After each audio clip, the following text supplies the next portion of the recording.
Assalamualaikum warahmatullahi wabarakatuh. Perkenalkan, nama saya Antini Piasa Putri dengan NIM 210311012 dari program studi Administrasi Bisnis B.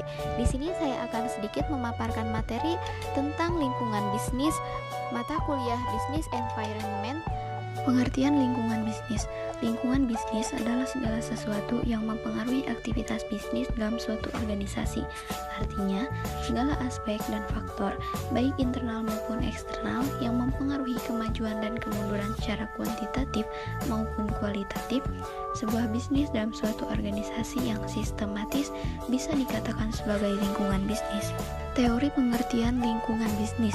Madu Rajab dalam bukunya menuturkan bahwa keberhasilan suatu bisnis pada umumnya bergantung pada lingkungan bisnis. Kemudian ia memaparkan lebih detail dengan mengklasifikasikan lingkungan bisnis menjadi 4 bagian. Yang pertama, lingkungan sosial, lingkungan industri, lingkungan ekonomi, dan lingkungan global.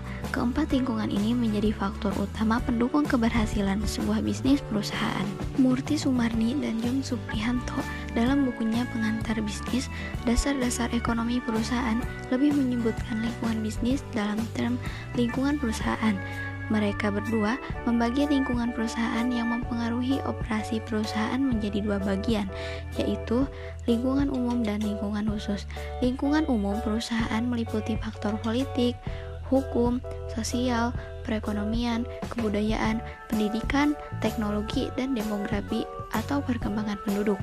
Sedangkan lingkungan khusus perusahaan meliputi penyedia, pelanggan, pesaing, teknologi, dan sosiopolitik. Komponen-komponen lingkungan bisnis. Lingkungan bisnis juga dapat diklasifikasikan menjadi 2 bagian menurut sebagian pakar ekonomi, yaitu lingkungan internal dan lingkungan eksternal. Komponen internal lingkungan bisnis yang pertama atau tenaga kerja. Pada masa sekarang harus diusahakan agar tenaga kerja ini betul-betul menjadi teman atau pasangan bagi perusahaan untuk mencapai tujuan perusahaan. Sebab meskipun sudah banyak digunakan mesin-mesin, tetapi faktor manusia tetap berperan penting di dalamnya. Perusahaan perlu memperhatikan bagaimana cara mengelola tenaga kerja dengan sebaik-baiknya. Money atau modal. Uang atau modal usaha yaitu sejumlah uang atau barang yang dibeli dengan uang tersebut untuk membuat produk yang lain. Barang modal di sini adalah mesin, peralatan pabrik, alat-alat transportasi, dan lain-lain. Untuk itu, perusahaan harus mengusahakan bagaimana keuangan perusahaan dapat dikelola dengan cermat.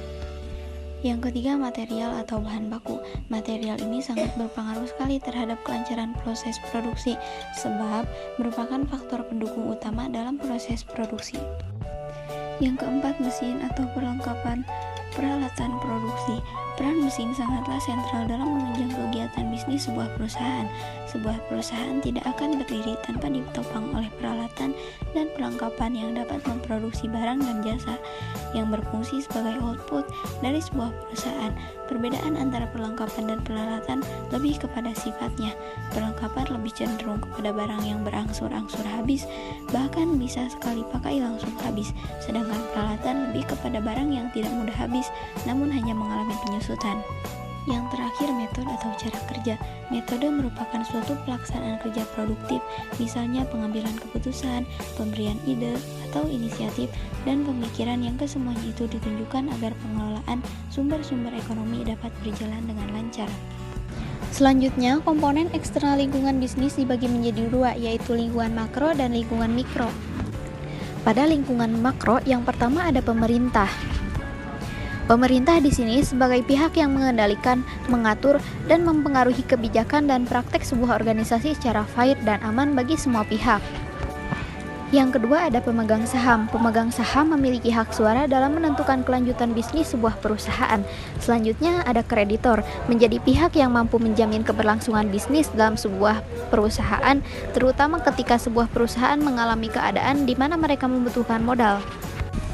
Yang keenam, perantara atau distributor. Peran distributor dinilai sangat sentral. Fungsinya sebagai penghubung antara perusahaan sebagai pihak produsen dan masyarakat sebagai konsumenlah yang mampu membuat fungsinya yang sangat penting dalam keberlangsungan sebuah perusahaan. Yang ketujuh, pemasok. Pemasok merupakan organisasi yang menyediakan sumber daya berupa bahan baku bagi organisasi lain. Pemasok berperan penting dalam menjaga fungsi produksi yang dilakukan oleh sebuah perusahaan. Yang terakhir yaitu konsumen. Konsumen adalah pihak yang menikmati barang dan jasa yang diproduksi oleh sebuah perusahaan dan membayarnya sebagai timbal balik dari kegiatan tersebut. Selain lingkungan mikro, lingkungan eksternal juga dipengaruhi oleh lingkungan makro, meliputi yang pertama lingkungan ekonomi. Keadaan ekonomi suatu negara akan mempengaruhi sebagian besar organisasi yang beroperasi di dalamnya. Yang kedua, lingkungan teknologi. Perubahan dalam teknologi dapat membantu perusahaan menyediakan produk yang lebih baik. Yang ketiga, lingkungan politik. Komponen politik atau hukum adalah undang-undang, peraturan, dan keputusan pemerintah yang mengatur perilaku usaha. Yang selanjutnya lingkungan sosial. Komponen sosial budaya merujuk kepada karakteristik demografi serta perilaku sikap dan norma-norma umum dari penduduk dalam suatu masyarakat tertentu. Kemudian lingkungan global. Lingkungan global memaksa dunia bisnis untuk bersaing di era yang lebih luas dan tanpa batas. Dan yang terakhir lingkungan teknologi dan informasi. Lingkungan ini mengalami perkembangan yang cukup pesat, khususnya dalam bidang industri, dan fasilitas lainnya dalam pabrik yang perkembangannya sangat pesat ikut terpengaruh oleh perkembangan perusahaan.